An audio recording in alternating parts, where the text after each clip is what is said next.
Welcome back. So today I wanted to touch a little bit on blockages. I feel like for the most, many of you should know by now what is blocking you, what is hindering, what's just sitting heavy over you. And I wanted to make sure that I found a candle to help you understand when you get these candles what you're really working on. So of course this candle is all wrong. It's called block breaker. For me, I would prefer a red candle over anything when starting to deal with blockages, and for more prevalent dominant situations I would go in with black. White is good for universal, but this candle would really be the bomb if it was red. Now it has a bunch of different things on there, as you can see, that don't belong there.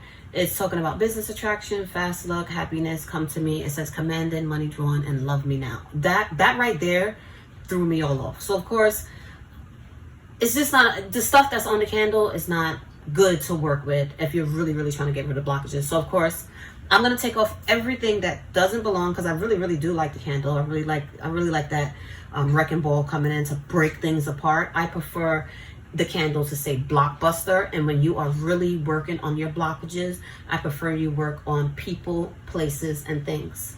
And you want to remove the blockages that are hindering and lingering, creating obstacles and voids. And you should know what voids you have in your life, certain things that you're unable to really do. You should know the obstacles that you get into, that you get stuck in, and you should know how to break through all of them. But I know for many of you, you don't, because you have yet to understand working a blockage and then working a healing. And there's really a huge difference in blockages versus healings, because many of you think you have blockages, but it's not. It's past transgressions and emotional stages in your life that you left open versus getting closure. So healing, forgiveness, cut and clear, they're all three different things, but they all line up on the same path. And those are the things that you should be working on, versus coming to a blockbuster and staying stagnant in those blockages that you constantly have. So if you're going around a circle, get a reading.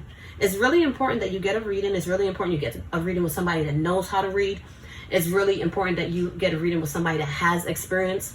I know for some of you, you go back and forth between things like going to a psychic and a real spiritualist. But for the most, some of those psychics, they don't deal with spirituality.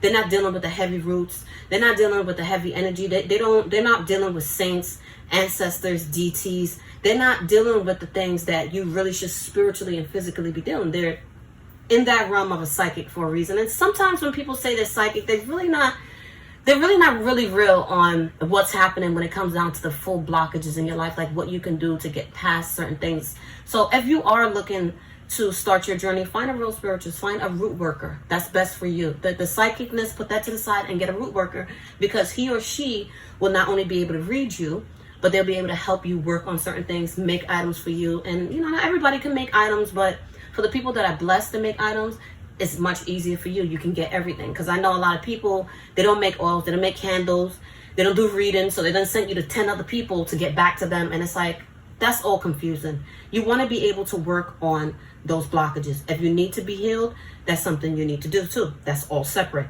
So make sure that if you're really working on yourself, that you're really doing it correctly. So right along reading it, I didn't like the stuff like, if you're going through blockages, why does it say love me now? That shouldn't be there.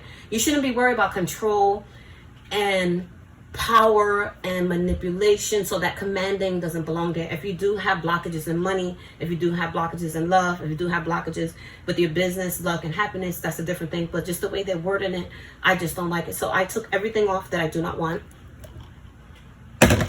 And of course,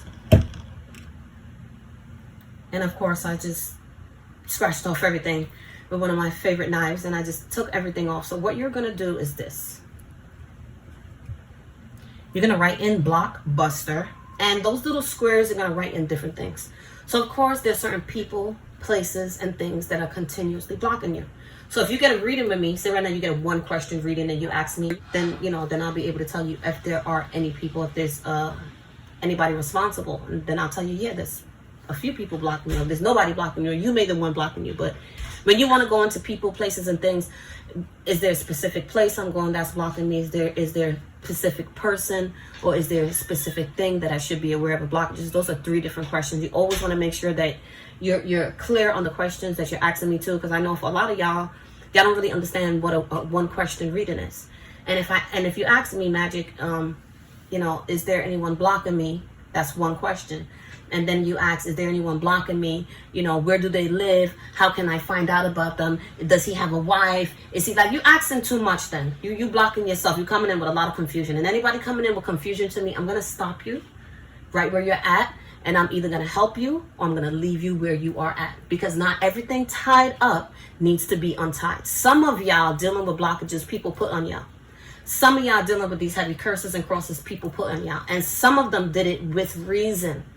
Because there's a lot of evil that y'all don't realize that y'all push out to people. It's a lot of things that y'all have done to people. And now, only now when y'all at your lowest points, y'all want to come and get help. And some of y'all curse for very much a reason. Y'all deserve it because y'all have done a lot of bad to people, put a lot of nastiness. And it's only now that you're weakened and you can no longer control that person. You're like, oh, help me, save me. Some of y'all will not get the help. Y'all will never, ever get the help because some of y'all are too evil and wicked. So some of those blockages begin to build up to things heavier. And if you don't work on them, you're going to continue to stay trapped in your mind. That's the worst thing you could ever be, to be trapped in your head. Imagine being trapped in your head. Nobody wants to believe you. Nobody wants to help you. Every time you meet a friend, they run away from you. Every time you try to get help cleansing, the witches leave you. The spiritualists, they're like, no, they turned it back. Nobody wants to help you. Sometimes, I know majority of y'all say, oh, I never did nothing to nobody. I never did this. But sometimes y'all have. Sometimes y'all have crossed people in the wrong way. Sometimes y'all have said the wrong things to the wrong people. Sometimes y'all don't respect the spiritualists that be helping y'all. And sometimes it's out of our control. Once the ancestors and the spirits decide, you know what? Leave that person alone. Don't help them. Don't save them. Don't save her. She don't want to be saved. Some of y'all is sad, but some of y'all deserve to be stuck in those places that y'all are in. Because y'all have no filter. Y'all have no limit. And y'all will go after somebody spiritually. And then y'all can't stomach what y'all put out there when it's right back on you. Let me give you a little advice. If you're going to put it out there and you're going to dish it, make sure that if it was to ever come back to you, you can handle it. And you could clean it up, you could uncross it, you could break it, and you could remove it from yourself. For some of y'all can't do that. Y'all real vicious out there. And it's sad, but imagine somebody being a mother, right? Wanting to go break somebody's relationship up, right? And then wanting to go hurt the kids in that relationship, that the partner that don't want them, that don't love them, that will never touch them with a pole, that is prevalent, that this person has thoughts and has told their family, if I ever get back with this person, shoot me dead. So imagine somebody feeling like that about you, and you still trying to work them, you still trying to be with them, and then you getting down dirty and you trying to mess with their kids. Everything bad that's supposed to happen is going to come to that person. And nobody's going to help people like that. And I know there's people that work on people's kids. Oh, yeah. They'll work on the kids. They won't do a reading. They just, it's just for the money for them. But that spirituality, that heaviness, those spirits that y'all play with, it catches up to you. It comes right back to you. And the same way that you open to touching people's kids, somebody will be open to touching your kids too. So play fair. If you can't play fair, then it's not a game for you. Then you need to leave it alone. Because spirituality is not a game. I know it's a bunch of people out there playing with spirits, doing all types of unnecessary things. But when you meet a real one, and you meet a real spiritualist, and you meet a real root worker, you don't play with them. And you don't play with their energy, and you don't play with their time. So for most of y'all getting yourself trapped and blocked out there, y'all gonna stay like that. And this candle is not gonna help you. This candle is not gonna help you at all.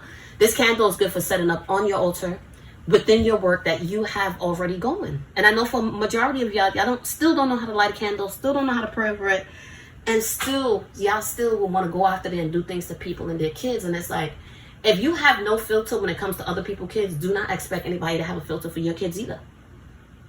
If you have been told in a reading, leave that man alone, leave that woman alone, leave those kids alone, and you still feel like you could go after them and you want to disrespect that root worker, that spiritualist, like whomever's helping you, whoever has went out of their way to possibly fuck up people for you already, and you still feel the need that you want to go do things otherwise, you're going to be dealt with. And majority of the time, it's the karmic energy that you put out there that's going to deal with you. And I tell a lot of my clients and my customers sometimes, some of these people are not worth it. The suffering that's already coming to them, the wrath that is coming to them, they're not going to be able to deal with it. So be careful with everything you do and make sure that the candle that you're doing is really suitable for you. People, places, and things is what you should be working on. So you should have your Blockbuster oil. I make Blockbuster herbs and powder. So I'm like, full on tack when it comes to making things. So The Blockbuster powder, if I was you and you wanted to set it up, set your full altar up, and this candle will go in the center. People, places, and things. What do you want to break? What is it that is bothering you? What is hindering over you heavy? That is where you write in those blockages, in those boxes. Those are your blockages area. That is what you focus on. And if it is this particular situation where you want to work on blockages when it comes to love with a particular person, I will tell you not to work on this. I will tell you to get a reading to see why that person has blocked their heart off from you. Because if they don't love you, if they don't want you, and they don't need you, and you keep putting a force on them heavy, it's going to keep on falling because their heart is not in it. They can't be genuine with you. Even as much as you try to bewitch them, bend them, obsess them, all of that, if that man and that woman is really, really not into it and they really, really don't want you, that spell is going to keep on falling off. It's going to keep on breaking. So make sure you're focusing on the right things. Focus on the people, places, and things. So if you know that there's a particular neighbor that is bothering you all the time, then you know this particular situation is coming from and the energy of where you live at. All right? So it's a place. And this person, sometimes they things, they're not even people. They just, the energies that some people carry is like of a demonic energy. So that thing and the place is blocking you. So sometimes you have to move. Sometimes you got to move from your job. Sometimes you got to move from where you were comfortable living and sleeping because you have blockages there. And until y'all really could figure that out and understand that, y'all not going to get nowhere. You're going to keep on lighting candles and doing all types of backwards shit mixed in with all types of spiritual stuff that have no business being mixed together, and you're going around and round in a circle. People, places, and things are what stop people from going forward. And sometimes it's yourself. Sometimes it's your energy. Sometimes you're in a relationship right now and it's really blocking you. Like you can make the best money that you can. You can make everything. But this person, they're stopping you. They're slowing you down. It could be a family member that keeps borrowing money from you. And that is why you are not progressing. That's why there's no financial growth and stability, because of this particular person bothering you all the time, sucking you dry of your money. So be careful what you do. Like, subscribe, and stay blessed.